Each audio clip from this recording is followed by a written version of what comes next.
Alright, the first thing we're going to do is make our extraction buffer. So, I have, like, it says 50 milliliters of water on here. It's like super not exact at all. It really doesn't matter. I would just like pour some water in. It's fine. And then 5 milliliters of dish soap. So I just kind of give it a little squirt, usually fine. And about 1/8 teaspoon of salt. Again, I do like a little sprinkle.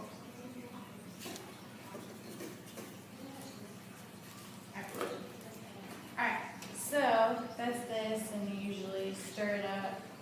You can stir it up with like a spoon or a knife, or you can just like swirl it, it's fine. Okay, so that's our buffer. The next thing is just grab a baggie, which are usually kept down here on the second level. And open it up.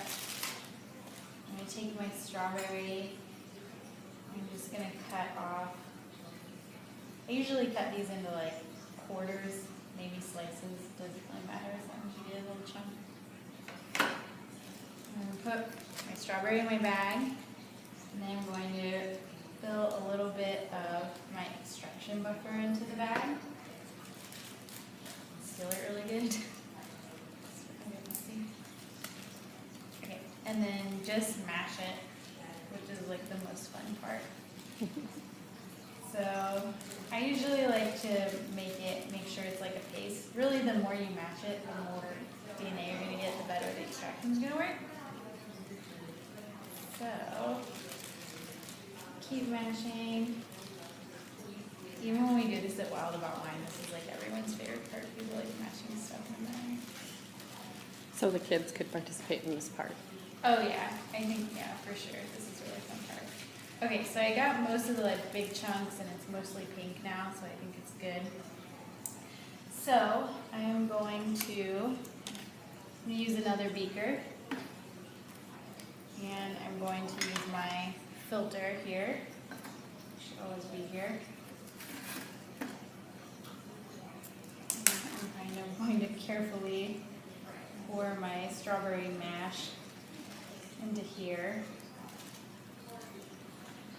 And let it drain for a second. Just to get all like the giant chunks out of it.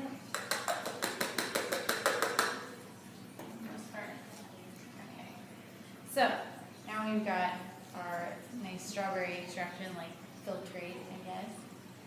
And this is the hardest part by far that you'll probably have to do.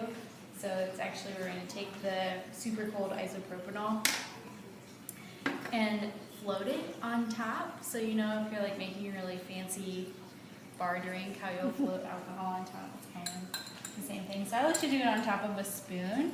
I don't know if you can see this, but And the spoon's not touching the liquid, it's just above it, right?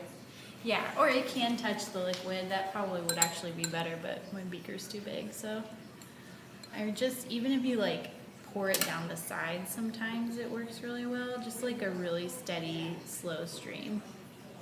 So I'm just going to, there we go. Usually if you pour it steady enough, it'll kind of go on top. There. So you can kind of see there's like a clear layer on top. And we're going to let it sit for a little bit of time. I usually like talk to people about DNA at this point because it takes a little time for it to precipitate out. But really, if you start looking, you can see this kind of, do you see this kind of like white goopy stuff in the interface?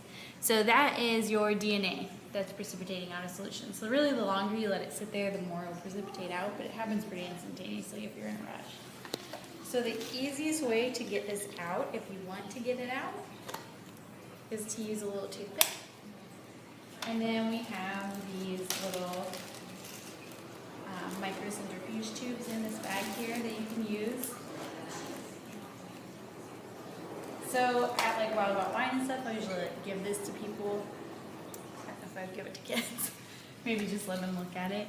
So really, if you just kind of swirl your toothpick around this top layer and try and collect the white goop. It takes a little finessing, but you can usually collect enough DNA this way on your toothpick. It's a good scoop. And just kind of scrape it off into the tube. And then if you want, you can add a little more rubbing alcohol to your tube here. And that should keep the DNA intact in its, solid form for a good long time, as long as you're okay, so get it off. Sometimes it really sticks. This one's really sticky. And that is pretty much it. I'm not getting it off today. It wasn't a great strawberry. So the things that are going to make it better, make it work better or worse, are if the alcohol is really cold, the colder the alcohol, the better. And why is that? Because the DNA will precipitate out, so it'll go into its solid form in alcohol. It's not soluble in alcohol, but cold alcohol is even worse, so it's more likely to stay in its, there it goes, I got it. This one's kind of a bad one, but, yeah, it's just very insoluble and there's a tiny little speck. It's usually a lot better than that, but sometimes it works better than other times. That's basically your DNA. You can always just see more between the two layers. Could you lift it up so you can Oh see? yeah. So you can see kind of the cloudy white bits in there. And you're collecting only from that clear layer of alcohol? Yes, that's the only place that it should be coming out. Anything else would just be something that slipped through the sieve or whatever, any other? Okay. Probably.